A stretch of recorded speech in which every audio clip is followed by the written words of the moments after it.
Welcome back to the channel, ladies, gentlemen, lizard people, and variants thereupon. If you're new here, my name is Weebo Jones, and today, I'm giving myself a haircut. I did it!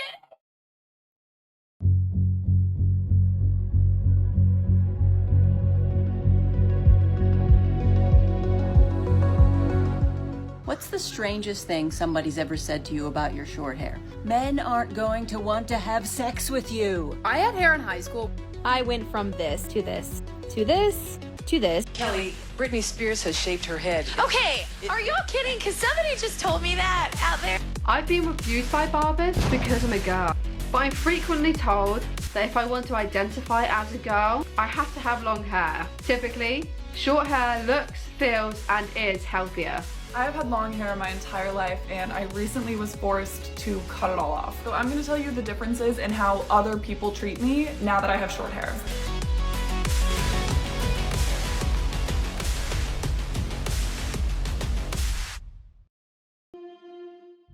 Now before we get started, I have a question for you.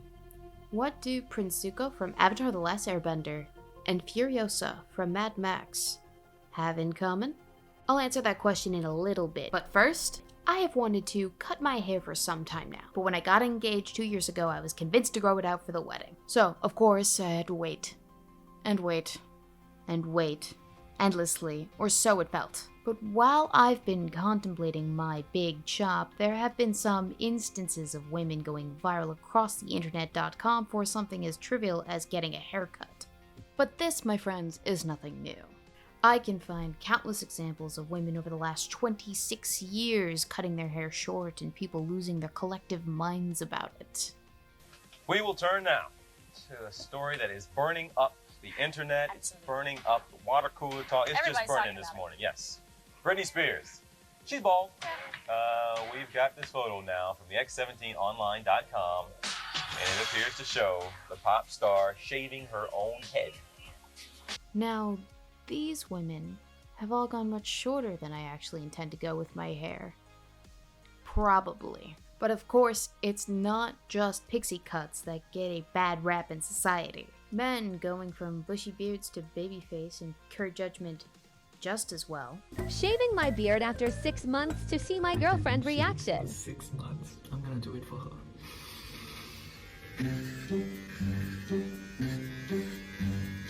It turned off. Oh, baby. What's going on? Nothing.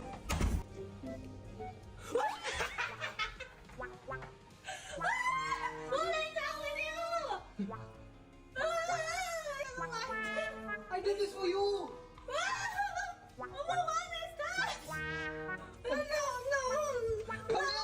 I can't bear looking at you. And haircutting is not the only thing that causes a tizzy in the stratosphere. Hair color change also affects some people's delicate sensibilities. What the fuck did you do to your fucking hair? Holy fuck! You look at it, what is it? Girl? Girl? I dyed my hair. When? With Jada. And you didn't fucking ask me? It was gonna be a That shit surprise. better be fucking Ow, fake. and it's not. It was gonna be a surprise. It ain't no motherfucking surprise. I'm taking your goddamn phone. And then there are dreadlocks, braids, afros, relaxing treatments, permanent, everything in between that somehow have this ability to send people over the edge for one reason or another. It's because they don't like it. It's not for that group of people. It doesn't suit their face shape, body type, skin tone, race, or whatever.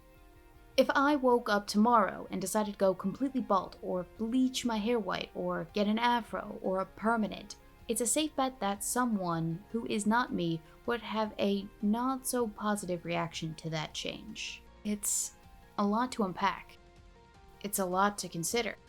It's a lot of pressure to get right, because if you don't, and you take that leap and walk out your front door sporting an air of something different about you, the world will take notice. And if you're the least bit insecure about it, the world will eat you alive. But even for the most secure of us, the world doesn't care. People won't hesitate to chip away at you for daring to change something as mundane about yourself as your hair. And that is, quite frankly, daunting. But it's like Papa Jones always says, feared things first. But since I'm taking the leap today, I thought I might ease my audience into this shift with a video. So get comfy. We're about to hyperfocus, at length, on the subject of hair. Okay, cut above the ponytail. Rip it, and then just slice through it, okay? What? Rip it? Grip it? Oh, grip it. Yeah, so like... Yeah. Clipping above the ponytail. Yeah. Hair is the colloquial word humans use to refer to a hard protein filament structure varying in diameter between 0.017 and 0.18 millimeters that extends above the skin's surface. Visible hair fibers, or the shaft, have a structure consisting of several layers. Starting from the inside, the medulla is the innermost region, a disorganized, open area not always present in the hair fiber. Moving outward, we have the cortex, which contains keratin bundles and is the source of the fiber's mechanical strength and is responsible for the absorption of water. Finally, the outer layer, or cuticle, consists of several layers of flat, thin cells laid out, overlapping one another like roof shingles, allowing the whole structure to slide as hair swells and is covered in a layer of lipid which repels water. How does it look in the back? I think it looks great. We're going to need some trimming, of course, but that's just for your own preference. I know that. Hair serves multiple purposes for mammals. It can serve as protection from the elements like UV radiation, or it can serve as thermoregulation in cold weathers. Eyelashes and eyebrows further protect the eyes from sweat, dust, and other particles, while nose hairs filter out dust and pollen. In some mammals, this can be taken to an extra level, with hedgehogs and porcupines developing quills or hair fibers that have been covered with thick plates of keratin, or in the case of bears and lions, whose fur is extra thick to offer protection against physical damage from scratches and cuts. Hair also acts as a sensory organ with nerve endings that wrap around each hair bulb, offering a hyper-awareness of potentially harmful matter whenever stimulated. Hair can act as a means of nonverbal communication. Eyebrows are used by many species to convey emotive responses such as happiness, surprise, anger, or sadness. Hairstyles can further serve as an indicator of status and wealth, depending on the complexity of the hairstyle. Hair also serves a function in healing wounds, with hair-bearing areas healing faster and hair follicle cells gravitating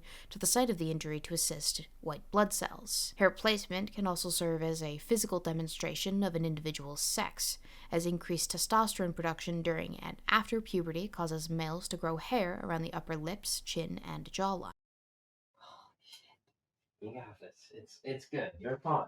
I'm fine. It's hair. It'll grow back. No, I know. I just don't want it to be like super massively mega. Like, shut up. You stop that. The visible shaft, which is your hair, is actually considered dead, as it exhibits none of the biochemical activity necessary to produce it in the first place. That necessary activity happens just below the surface of your dermis. The white, bulbous parts of the hair structure you can see only when you pull it from the skin, called the follicle. The follicle is an organ commonly found in mammals and comprises 20 different cell types that grow hair through complex interactions between different hormones, neuropeptides, and immune cells.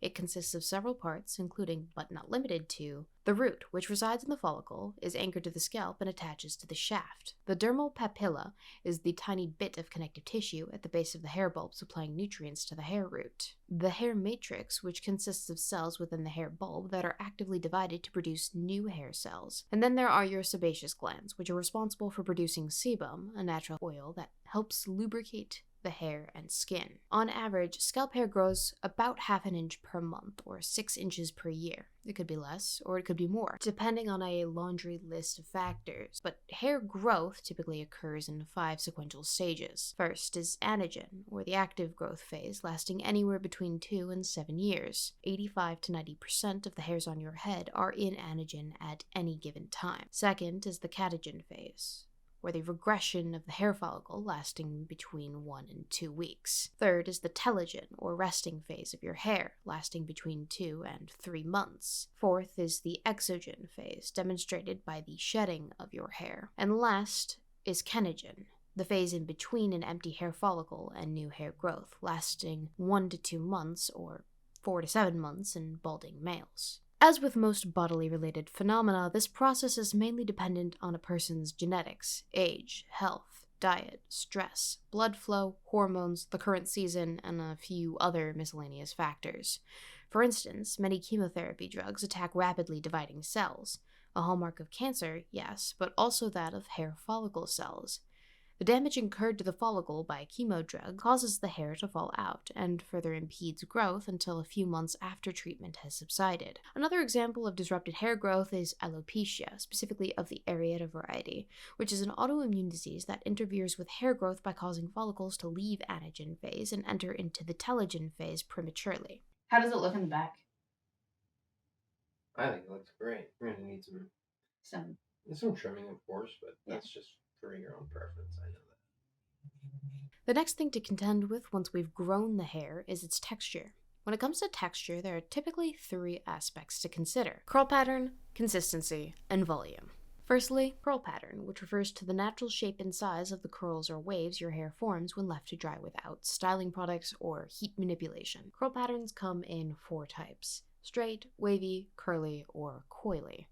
The appearance of which can be significantly affected by hair length, but the actual proper curl pattern of the hair is determined by the cortex of the hair fiber, which in turn is determined by the shape of the hair follicle. For example, a more round hair fiber will result in straighter hair, while an oval or more oblong variant will result in wavy or curly hair. Next is consistency, which refers to the thickness of individual strands and has 3 subclassifications: fine, medium, and coarse. One common way to check what consistency of hair you have is the finger test. Simply place a hair strand between your fingers and see if you can feel it distinctly. If you can barely feel it, you likely have fine hair. Lastly is volume, and volume refers to how much space your hair occupies, given the appearance of thickness and bounce. Hair texture does not always stay the same over the course of a person's life. This is owed to a bunch of factors beyond the intentional cosmetic alterations people typically make to their hair texture through the use of heat implements and chemical treatments. Here on the screen, I will put a not exhaustive list of what can affect hair texture, but to expand on a couple of these, in the case of medications, many people know that chemotherapy commonly causes a patient's hair to fall out. However, the damage incurred to the follicle will also inevitably affect the person's hair curl pattern as the hair begins to grow back, resulting in the phenomena known as chemo curls. And I'm sure you've heard it said before that people's hair falls out when they've endured a time of prolonged stress. Well, this is because the stress hormone cortisol will often redirect nutrients from hair growth to more vital survival aspects of the body, disrupting the hair growth cycle and resulting in drier, more brittle, frizzy, or apparently thinning hair. Yeah, there's definitely some spots. And honestly, I'm sure you expected that.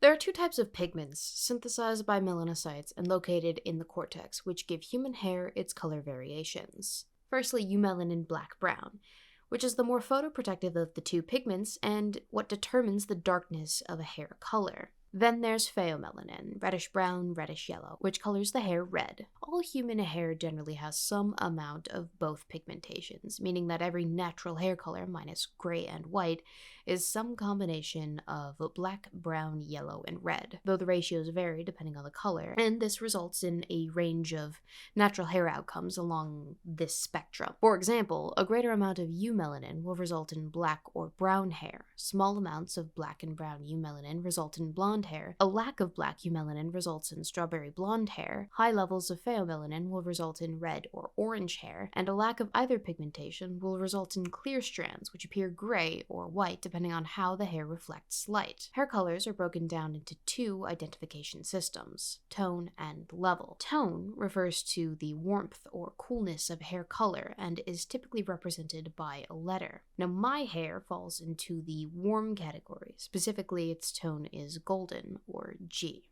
Next, there are levels, which refer to how light or dark your hair is, and there are 10 levels, with 1 being darkest black and 10 being lightest blonde. My hair falls around the 6 range, making it dark blonde. Put together, the result would be a 6G, or dark golden blonde, maybe a 5G in some lighting. Ultraviolet radiation triggers greater synthesis of propiomelanocortin, resulting in a greater production of eumelanin and darker hair growth. This is why people whose cultural heritage originates closer to the equator usually have darker hair. But UV radiation will also oxidize the hair and damage the melanin in the strand, resulting in a lighter pigmentation in a process called sun bleaching. This is why your hair may seem darker on your scalp when compared to the ends, and is one of the many reasons why a person's hair color is subject to change over the course of their lifetime. Another example of natural hair color change are children born with certain hair colors, like blonde, who may find it gradually darkens as they grow. This is caused by those genes responsible for melanin production being turned on or off during early childhood and puberty. At a certain point in life, people's hair stops darkening and they begin to present with graying hair, which is the result of a decrease in the number of melanocyte cells.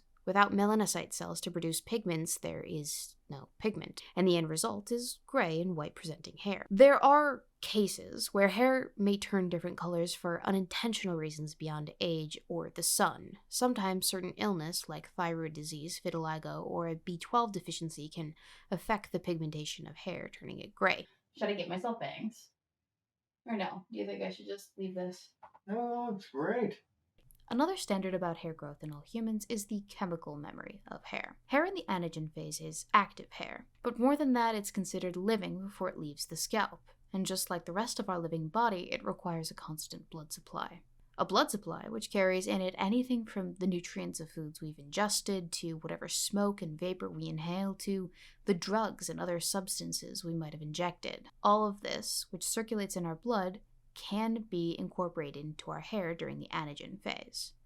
So your hair keeps a timeline record of everything for as long as it's attached to your body. This is the method by which some companies drug test their employees, looking for anything from amphetamines to cannabis used within the last 3 months. Chemical hair treatments, like bleaching, can disrupt these readings by affecting the concentration of drug metabolites in a hair sample taken from a subject. Usually, when people refer to hair memory, they aren't referring to hair follicle tests, however.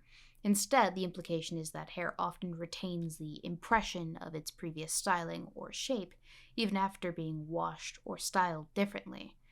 It's kind of like muscle memory, except without the conscious experience or the muscles. So, not like muscle memory at all, in fact. Now going back now. I mean, unless we want to pull it out. But hey, it's 2020. Well, it's 2025. You'd be surprised, or maybe not, by how much a person unintentionally telegraphs to an audience based on their haircut, color, style, or complete lack thereof. Hair can indicate a person's age, health, and status. Of course, these are easy attributions, but it can and is much more complicated than that, because we humans, we have a tendency to make everything annoyingly complicated, don't we? Feminists have blue hair and microbangs. There's a subculture of white supremacists who've commandeered baldness. Karens, of course, have their trademark haircut. Bimbos are typically big-haired and blonde. Emos from the early 2000s consistently have the shaggy over-eye cut dyed black or some other weird, wacky neon color hairstyle. Frat bros have the short side, long top cut. Dudes with mustaches are supposedly creepy. And to circle back to the beginning of this video, any woman with some form of pixie cut, of course, runs the risk of being called a boy or a butch lesbian. And that's just me grazing the surface of that topic. I can't really do that part of the subject justice with the runtime of this video because I don't care.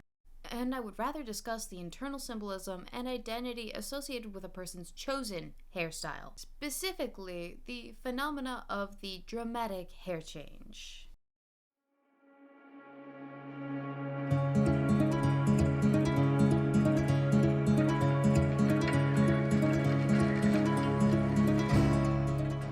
Let's circle back.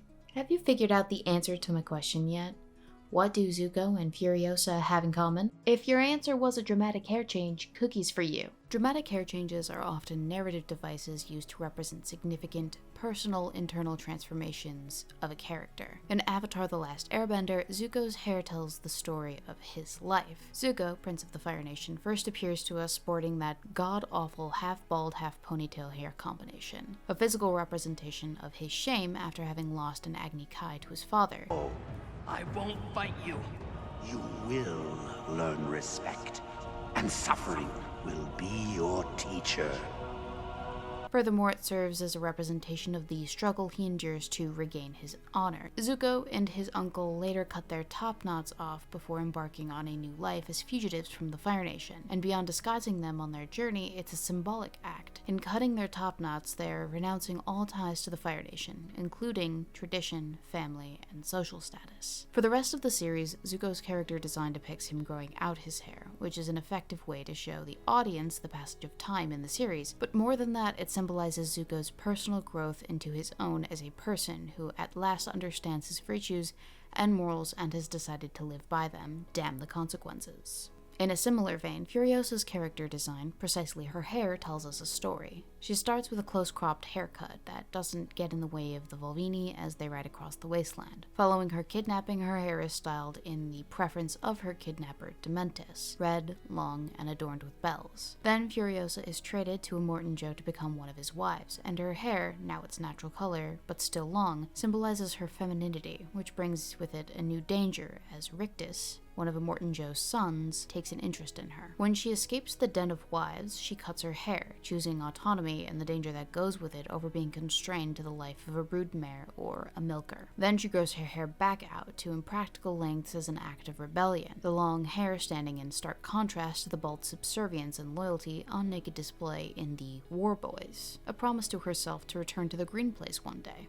Later on, when Dementis kills her comrade Jack, Furiosa again cuts her hair, along with the arm sporting a star map home, and this time the haircut is an act of hopeless grief and anger. And this is the style she keeps as she returns to the Citadel, and for years after, as she lives and works among the ranks of War Boys as an imperator for Immortan Joe. These characters tell a story about who they are, the phase of their lives, and the shift in mindsets with their hair. But the funny thing is that the dramatic hair transformation is not just an effective storytelling device. Hair transformation, dramatic or not, is how real-life people commonly navigate through life and their different identities. There's an element of realism to hair stories.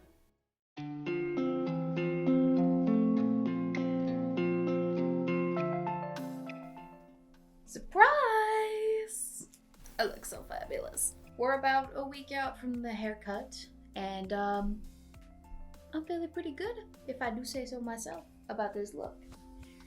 What used to take me 4 hours to curl now only takes me 2 hours to curl, so that is improvement. The biggest problem is I have a lot of hair.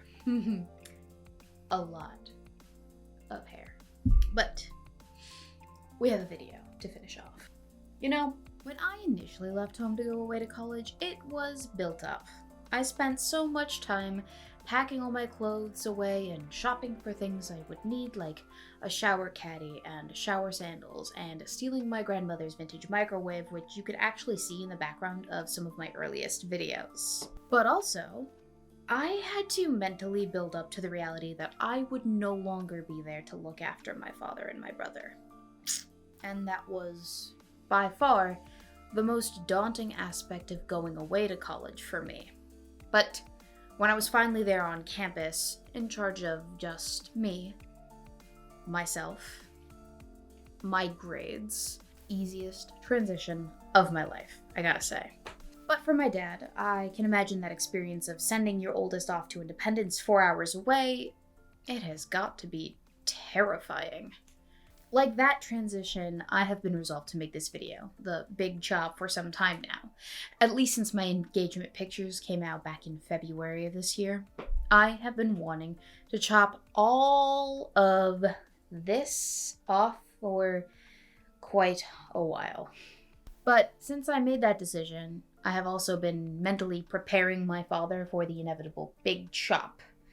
Because, truth be told, my dad is more attached to my hair than I am, which is crazy because my hair has grown out of my scalp, not his. But he is, and that's fine. This is the man who diapered my bottom and caught my gross toddler puke in his bare hands. He is well and truly entitled to an attachment to this. Even so, it's my hair. I have to live with it, maintain it, wash it, pay for the upkeep of it, fuck with it in the mornings and to deal with the inevitable headache that is winter frizz. Beyond that, even though my hair doesn't have a hippocampus, it was and is a constant, persistent reminder of everything that I have gone through in the last 4.5 years of my life. To illustrate this point, I have a visual demonstration. If, on average, hair grows at a rate of about 1/2 inch per month or 6 inches per year, and my hair was, at the time of severing it from my scalp, a total of 28 inches long from the middle of my scalp to the ends of my hair, the scraggly little broken ends that they were. I believe it was this chunk right here, which carries all the tumult I felt in the last 2 years. That's the death of family members, including my last grandparent, Nana Jones, who lived in this house nearly right up until she died.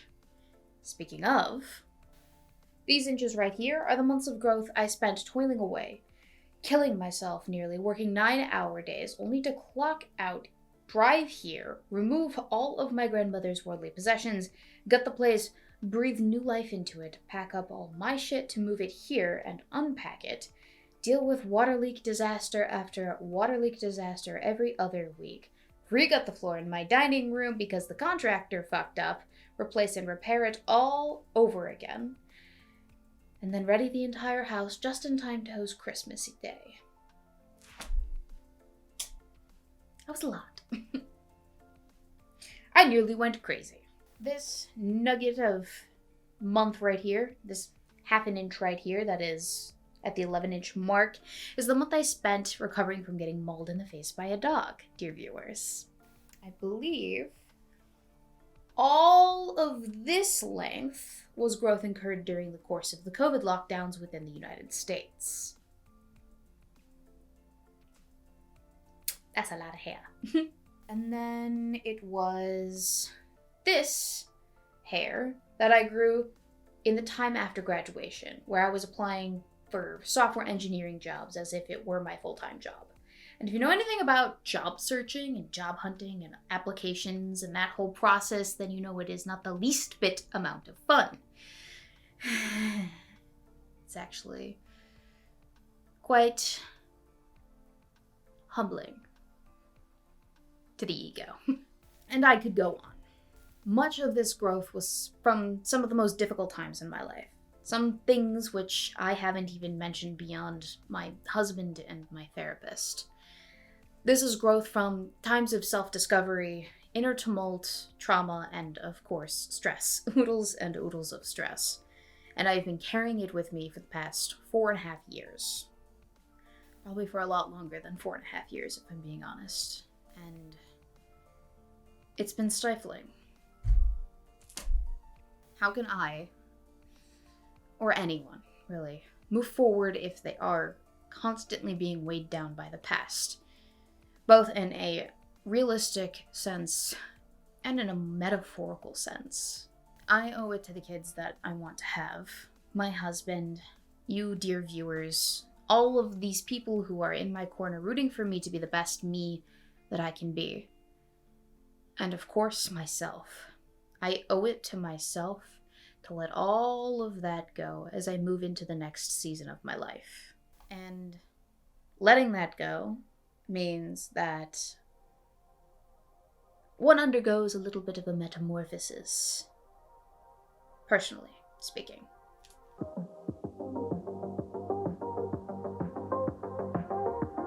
And that's what brings me to the crux, the thesis of this video. There is no way around it. Like the hair on your head, you will change. People will always change. Sometimes it's for the worst, sometimes it's for the better. Whether it happens gradually over the course of months and years, or suddenly, change is inevitable. But handling change with grace? Apparently not always so. Some people handle change very well, but there are plenty of others who don't. And just like there are some people who are not going to appreciate me cutting my hair off, there are people out there who won't jive well with the me going forward. Maybe my content won't live up to their expectations of who Weebo Jones is and what she does for the people. All 10,000 of you. Maybe my new attitude becomes less agreeable, my sentiments less in line with who they think that I am. But this isn't about them. Or anyone else, really. This is about me. Change is scary, and changing for yourself is absolutely terrifying. But sometimes taking a leap forward means leaving a few things behind. And so it is my sincerest intention to do my best to embrace what comes next with grace, because if it works out, and I'm sure it will be spectacular. All this is to say, we are heading into 2025, and it is going to be an excellent year for growth, both in terms of my hair and interpersonally. And I cannot wait to show you what I have in store.